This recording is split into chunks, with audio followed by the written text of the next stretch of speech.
Polícia Federal cumpre mais de 200 mandados judiciais em operação contra tráfico de drogas na fronteira do Mato Grosso do Sul. Os eleitores do Tocantins foram às urnas no último domingo para escolher o novo governador do estado. Precisa ter políticas de educação mesmo, de conhecimento perante todos daquela equipe. Um projeto de lei que tramita no Congresso Nacional quer proibir em qualquer hipótese o casamento entre menores de 16 anos. Quando as pessoas falam em bordado, eles lembram da gente. Então a nossa expertise, não só em bordado, como em projeto social, ela já ganhou o mundo, né?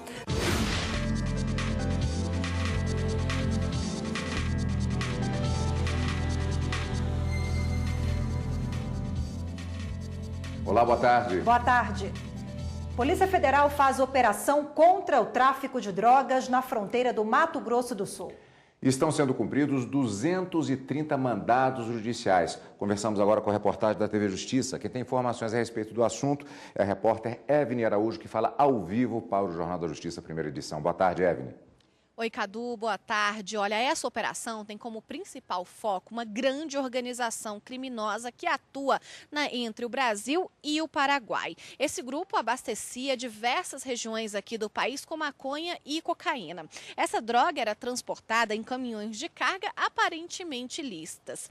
Durante a investigação, a Polícia Federal já havia apreendido mais de R$300 mil em dinheiro, joias e armas. A suspeita é que esses criminosos tenham ligação direta com a facção paulista PCC, o primeiro comando da capital. Cadu. Obrigado, Evne Araújo, falando conosco ao vivo para o Jornal da Justiça, primeira edição. Informações para você que assiste o Jornal da Justiça. Mauro Carlesse foi eleito governador de Tocantins no último domingo. Ele vai ficar no cargo até o dia 31 de dezembro e pode concorrer à reeleição em outubro. Os eleitores do Tocantins foram às urnas no último domingo para escolher o novo governador do estado. Mauro Carlesse, do PHS, foi eleito governador.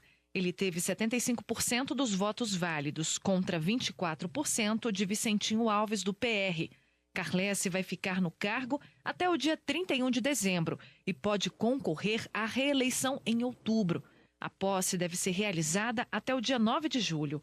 A eleição suplementar foi convocada após a cassação do ex-governador Marcelo Miranda, do MDB, e da vice dele, Cláudia Leles, do PV. Os dois foram considerados culpados por captação ilegal de recursos para a campanha eleitoral de 2014, pelo Tribunal Superior Eleitoral. No último domingo, teve novas eleições também em outros 7 municípios. Em Minas Gerais, novos prefeitos foram escolhidos em Santa Luzia, Timóteo e Itanhomi. No Rio de Janeiro, em Cabo Frio e Rio das Ostras, no Pará, em Moju e em São Paulo, em Santa Cruz das Palmeiras. A presidente do Supremo Tribunal Federal, ministra Carmen Lúcia, suspendeu decisões que determinaram ao Estado do Pará a aplicação do piso salarial nacional ao vencimento base dos professores da educação básica da rede de ensino pública estadual. A ministra reconheceu a grave lesão à economia pública do Pará e aceitou o argumento do governo do estado de que, com a gratificação, os salários dos professores ficariam superiores ao patamar nacional. A decisão liminar vale até julgamento final do caso. Superior Tribunal de Justiça nega arquivamento de ação por suposta fraude em processo licitatório de obras do metrô de São Paulo. Segundo o Ministério Público Paulista, o prejuízo é calculado em mais de 50 milhões de reais. De acordo com o Ministério Público, entre 2008 e 2009, um grupo de empresas realizou acordos fraudulentos em processo de licitação da reforma de linhas do metrô de São Paulo, caracterizando formação de cartel, fraude à licitação e fraude a procedimento licitatório em prejuízo à fazenda pública. As empresas são acusadas de combinar previamente os vencedores com a fixação antecipada do valor. A defesa alegou que esses prejuízos ao erário não foram demonstrados e que não houve superfaturamento, porque a própria denúncia reconheceu a composição de preço entre a Companhia do Metrô Paulista e as empresas. Assim, o valor efetivamente pago corresponderia ao orçado pela companhia. No STJ, o relator do recurso, ministro Reinaldo Soares da Fonseca, destacou que a denúncia do Ministério Público de São Paulo apontou que as empresas, mesmo oferecendo descontos expressivos, obtiveram lucro. Para o MPSP, se houvesse verdadeira concorrência, valores iguais ou até inferiores aos acordados poderiam ter sido ofertados, gerando maior economia para os cofres públicos.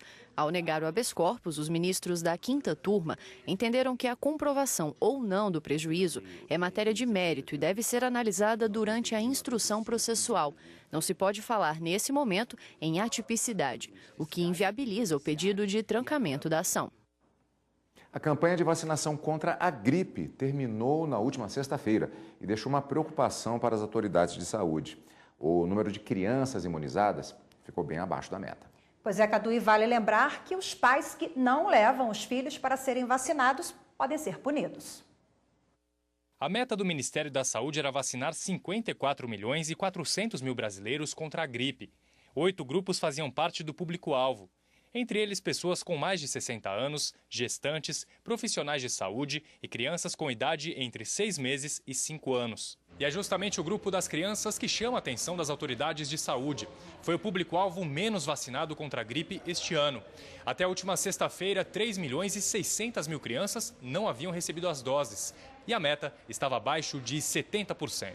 A preocupação das autoridades de saúde de que os pais não queiram levar os filhos para tomar a vacina não fica só na gripe e se estende a outras doenças.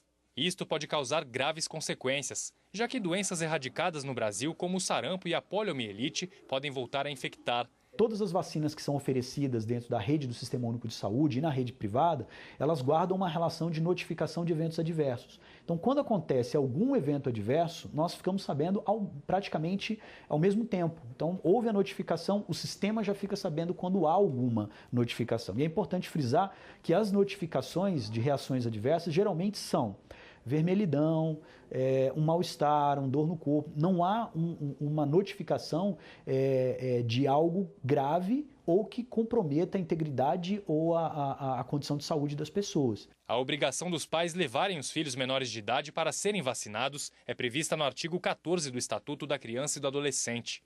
Se a falta de imunização causar graves consequências à saúde da criança, os pais também podem responder a um processo criminal. Se não levarem a criança à vacinação por qualquer que seja o motivo, eles podem ser enquadrados em negligência parental. Se essa criança não vacinada contrair o vírus, ficar doente, ficar sequelado, vier a óbito, os responsáveis, o detentor do poder familiar, da tutela ou curatela, poderá responder por dano corporal, por homicídio culposo e até por periclitação da saúde pública. Pensando na saúde e no bem-estar do pequeno Ian de apenas 5 meses, a Juliana sempre segue o calendário de vacinação. Eu acho que é um gesto de amor, né?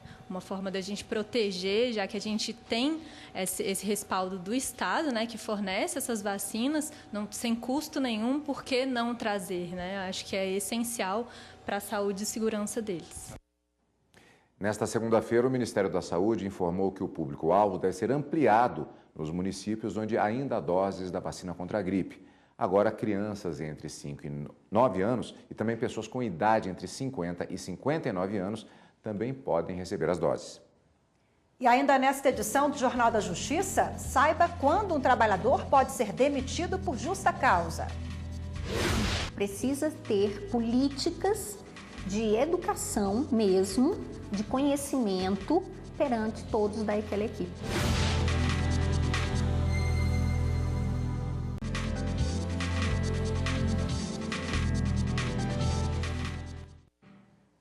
O ministro Dias Toffoli, vice-presidente do Supremo Tribunal Federal, negou habeas corpus a Cleomaltina Moreira Monteles, ex-prefeita de Anapuros, no Maranhão. Ela foi condenada pelo Tribunal de Justiça do Estado a 5 anos e 10 meses de prisão pelo crime de dispensa ilegal de licitação. O pedido já tinha sido negado pelo Superior Tribunal de Justiça. O ministro Dias Toffoli não verificou nenhuma ilegalidade na decisão do STJ. Por decisão do Tribunal Superior do Trabalho, um vigilante que teve negado o pedido de rescisão indireta de contrato de trabalho vai ser mantido no emprego. Na reclamação trabalhista, o vigilante apontou diversas irregularidades cometidas pelo empregador, como exigência de trabalho em feriados, supressão de intervalos e não recolhimento do FGTS. Em razão das faltas graves cometidas pelo patrão, solicitou a rescisão indireta do contrato de trabalho para ter direito a todas as parcelas rescisórias devidas na dispensa imotivada. O Tribunal Regional do Trabalho, no Rio Grande do Sul, não aceitou o pedido de rescisão indireta. Entendeu que o término do contrato havia ocorrido por pedido de demissão do empregado. O vigilante recorreu ao TST. Alegou que o regional extrapolou os limites do processo e reforçou que o que pretendia era a ruptura do contrato de trabalho mediante o reconhecimento da culpa da empresa. Durante o julgamento pela sexta turma, prevaleceu o voto do ministro Augusto César Leite de Carvalho em favor do vigilante. Segundo o ministro, a CLT enumera as hipóteses que podem gerar rescisão indireta, cabendo ao empregado comprová-las. Mas, se ele for mal sucedido na tentativa de provar que o empregador cometeu justa causa, tem preservada a continuidade do vínculo empregatício. A decisão foi por maioria, ficando vencida a relatora, desembargadora convocada Silene Amaro Santos. E você sabia que mais de 80% das demissões acontecem por causa de problemas de comportamento?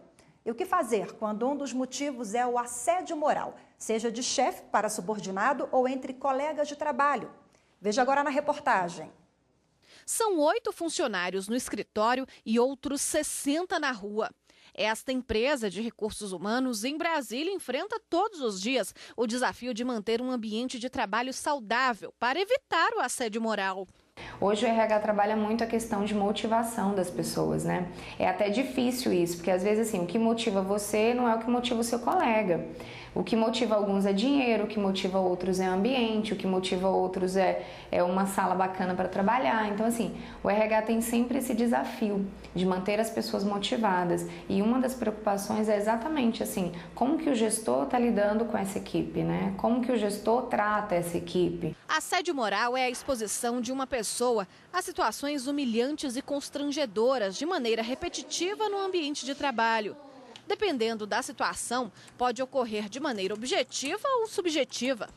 Uma pesquisa de uma revista especializada em mercado de trabalho revela que, atualmente, 87% das demissões são por problemas comportamentais. Para evitar isso, precisa ter políticas de educação mesmo, de conhecimento perante todos daquela equipe, inclusive os líderes. Eles precisam participar de tudo isso, eles precisam estar como agentes de dar o exemplo, participando, colaborando e apoiando essas políticas.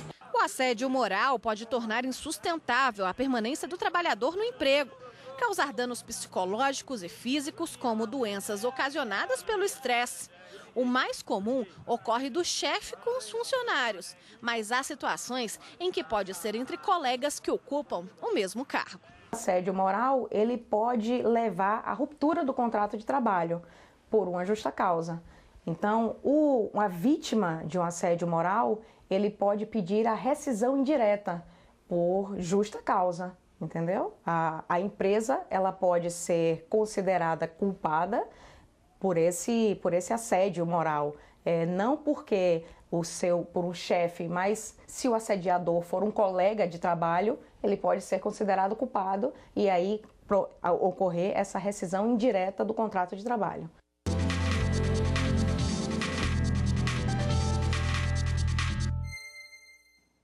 Para falar mais sobre o assunto, recebemos aqui nos estúdios da TV Justiça o advogado Renato Borges Rezende, a quem eu mais uma vez agradeço pela presença aqui nos nossos estúdios para falar sobre o tema. Boa tarde. Boa tarde, doutor. Sempre uma honra. Boa tarde, doutor.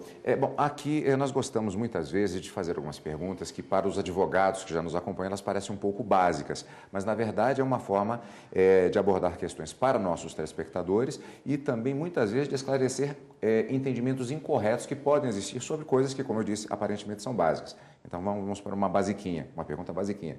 O que é demissão por justa causa? Bom, então a resposta também tem que ser bem basiquinha. Certo. O que é o emprego? O emprego, ele é algo protegido pela Constituição. O Estado brasileiro protege e coloca como princípio social o trabalho. Então o emprego, ele é altamente protegido pela Constituição. Então a demissão, para que haja a ruptura do emprego, ela tem que ser uma coisa muito bem fundamentada, para que haja uma demissão por justa causa. Sem justa causa, o empregador pode demitir, mas precisa pagar algumas indenizações ao seu empregado. Então, a proteção maior é ao emprego. Havendo a dispensa, se ela for motivada pelo empregado, o empregador dispensa esse empregado e não precisa indenizá-lo. Agora, se não há essa situação e o empregador deseja simplesmente rescindir o contrato de trabalho, aí sim ele é penalizado com algumas indenizações previstas na legislação, como aviso prévio, pagar uma multa em cima do FGTS e outras. Agora, são casos extremos, né? Casos sérios e extremos. Agora, o que ocasiona a demissão por justa causa? Bom, a CLT determina no artigo 482 quais são as situações onde o empregado, o ato praticado pelo empregado, pode ensejar a dispensa por justa causa, ou seja, pode ensejar a rescisão do contrato de trabalho motivada por alguma atitude própria do empregado. São várias, roubo, incontinência de conduta, mau procedimento, embriaguez. São situações que o empregado torna impossível manter a sua presença dele na empresa, onde ele presta os seus serviços, em razão de atos praticados por ele. Daí a justa causa. Agora, com relação à questão do assédio moral, que já parece que, pelo tanto que se fala, até por uma mudança de cultura que tem havido nos últimos anos, nós vimos ali na reportagem alguns elementos, mas eu gostaria de acrescentar um a mais. O assédio, ele pode ser feito também, não apenas do chefe com relação ao empregado, entre colegas de trabalho, mas também existe o chamado assédio moral ascendente, não é isso mesmo, doutor? O assédio moral, a gente tem que considerar o seguinte, toda situação que coloca o empregado numa exposição desnecessária, numa situação de constrangimento, de humilhação, de desconforto no seu local de trabalho, já pode ser considerada como assédio.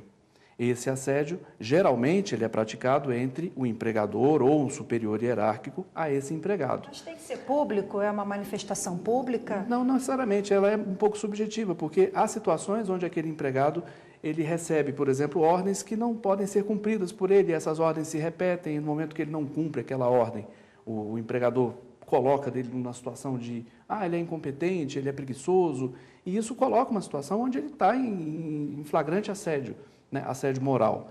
Então, essas situações tornam o contrato de trabalho passível, inclusive, de ser demitido, de ser rescindido por pedido de rescisão indireta praticado pelo empregado, em razão desse assédio, independentemente também da questão da indenização por dano moral. Agora, já o assédio sexual é um pouco diferente, ou bem diferente, porque é crime, né? Bem diferente. O artigo 216 do Código Penal determina que o assédio sexual é crime. Então, é uma situação diferenciada do assédio moral, pura e simplesmente. O assédio sexual é quando o patrão se aproxima, né, do seu empregado com o objetivo de obter algum tipo de vantagem com relação ao envolvimento sexual, ou aproximação, ou contato forçado. Então, isso daí já é de pouco diferente, porque além da situação de dano moral que vem em cima do assédio sexual, ela gera também uma situação de crime, onde o patrão pode responder criminalmente por isso. Aí, no caso, inclusive, existe a chamada tipificação, que é algo bastante característico do direito penal. Isso. E aí eu faço até uma pergunta. Muitas vezes, às vezes, perguntam, é uma pergunta muito comum a respeito de qual a diferença entre uma manifestação de interesse e um assédio. É bem diferente, né, doutor? É bem diferente. O assédio ele tem que ter um objetivo. O assédio praticado dentro do local de trabalho, com uma promessa, por exemplo, de aumento, de promoção, alguma coisa nesse sentido. Quer dizer, há o assédio, não é só aquela aproximação física, mas há um assédio com algum objetivo ligado ao contrato de trabalho. Não deixa de ser crime o assédio em si, mas a situação que engrossa mais o caldo disso aí é a conjugação do assédio e relação de trabalho. E manifestação de interesse também é diferente de constrangimento, né? É um pouco diferente, mas tem que sempre ter muito cuidado, porque a manifestação de interesse ela também pode caracterizar o assédio, porque às vezes a pessoa que recebe esse tipo de manifestação pode não permitir, pode ser uma situação, né? Pode ser uma situação de constrangimento ou entre subordinado e superior. Perfeito, doutor, muito obrigado pela sua participação mais uma vez. Eu que agradeço mais uma vez, sempre um prazer. Obrigada, até a próxima, doutor Renato. Boa tarde. Boa tarde. E você vai ver no próximo bloco do Jornal da Justiça, no quadro Profissões, vamos saber como trabalham as bordadeiras. Quando as pessoas falam em bordado, eles lembram da gente. Então, a nossa expertise, não só em bordado, como em projeto social, ela já ganhou o mundo, né?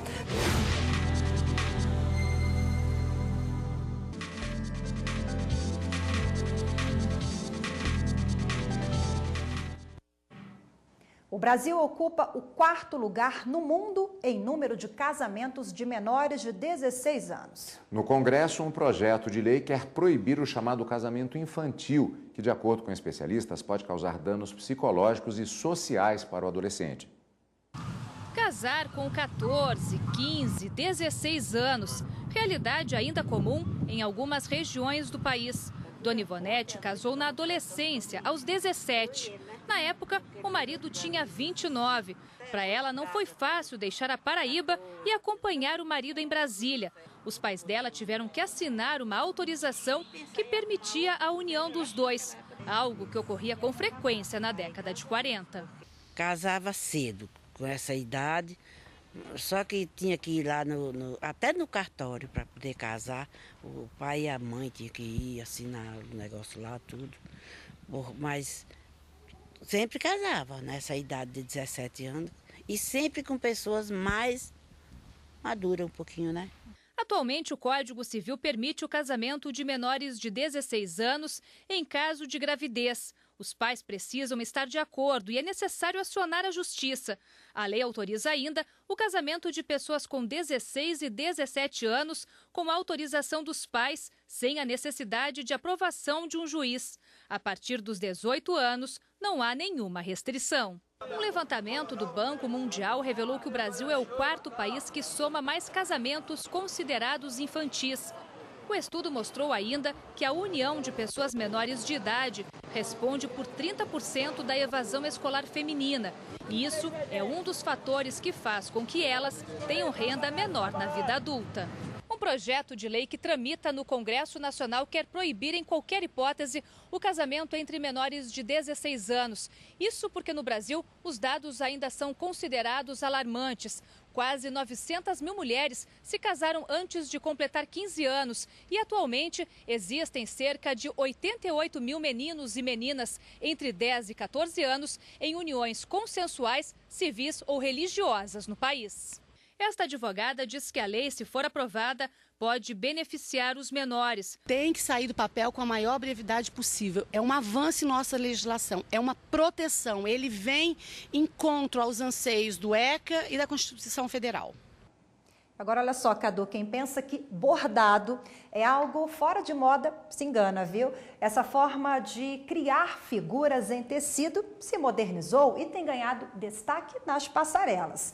As roupas chamam a atenção pelos detalhes feitos à mão, né, Cadu? É verdade, Rafaela. E o especial é saber que algumas peças podem ter ajudado a transformar vidas. No quadro Profissões de hoje, vamos conhecer o trabalho das bordadeiras do projeto Apoena, que envolve mulheres em situação de risco.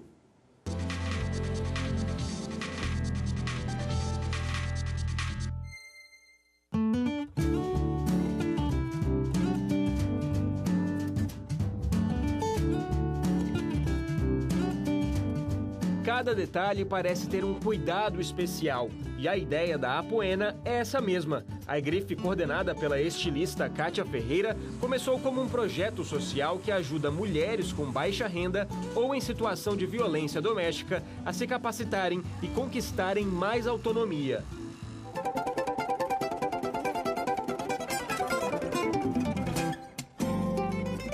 Nós começamos tem muito tempo, né? Já está há 13 anos que a Apoena está no mercado. Nós nem começamos com esse nome, nós começamos, eu falo assim que a nossa essência é projeto social, porque nós começamos como um projeto social, dispostos a fazer alguma coisa para melhorar a vida de mulheres arrimas de família, né? Hoje são mais de 86 colaboradoras, hoje nós temos muito orgulho do nosso projeto, ele ter caminhado tanto, ele virou uma marca, né? Então a Apoena hoje é uma grife que quando as pessoas falam em bordado, eles lembram da gente. Então a nossa expertise, não só em bordado, como em projeto social, ela já ganhou o mundo, né? Nós já fizemos Semana de Moda de Paris, Semana de Moda de Madrid, já fizemos a do Japão. Mas agora eu vou mostrar assim, o nosso xodó da Apoena são os nossos vestidos, né? Eles realmente são feitos assim, um por um. Esse não dá para ter volume, né? A gente tá aqui começando um vestido que vocês vão ver lá em cima, né? E esse aqui é todo de Richelieu, que é outra técnica que tinha morrido. Eu falo assim que uma das características da Apoena é a gente tentar realmente resgatar essa memória afetiva do saber fazer, né? Então, por que fazia Richelieu e hoje não faz mais? Que esse bordado todo com buraco? Por que as mulheres bordavam e hoje não bordam mais? E a gente está vendo um movimento das pessoas mais jovens, que é muito interessante, que estão querendo aprender a bordar, aprender a costurar, aprender esse saber fazer manual. Mas eu falo que o nosso orgulho é que a Apoena vai além disso agora. Nós estamos construindo a nossa sede, que é um prédio de 5 andares lá no Recanto das Emas, né? Que ele vai atender as crianças. Nós tínhamos um atendimento de balé, reforço escolar. Ele foi suspenso temporariamente para a gente terminar a nossa sede. É um projeto lindo de um arquiteto maravilhoso aqui de Brasília, que é o Jorge Zardo. E lá nós teremos um pré-vestibular, que nós já tivemos esse ano no espaço cedido. Nós atendemos esse ano 57 jovens num curso pré-vestibular para que eles entrem na Universidade de Brasília. O nosso modelo de fazer funciona aqui e nós estamos testando se ele funciona em país africano, na Guiné-Bissau, com a Unesco. Eu estou dando uma oficina lá, já fui 2 vezes para a Guiné, uma experiência incrível. Apoena significa aquela que vê longe em Chavante uma língua indígena. Podemos ver que para Kátia e as bordadeiras, participantes do projeto, o longe não está tão distante. Os autorretratos reforçam os desejos de respeito e de amor. Eu falo que o projeto social tem uma coisa engraçada, porque nós temos que conviver com bastante gente. Nós aprendemos a respeitar as diferenças, né? Porque esse é a grande coisa do projeto social, respeitar as diferenças.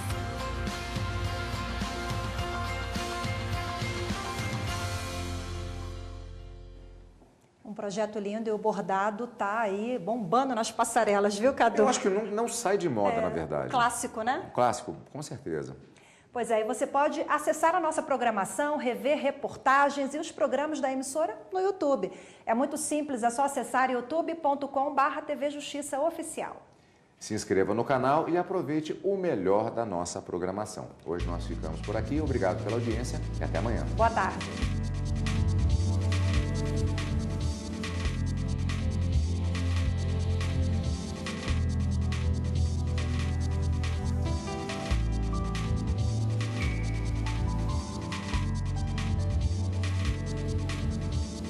Thank you.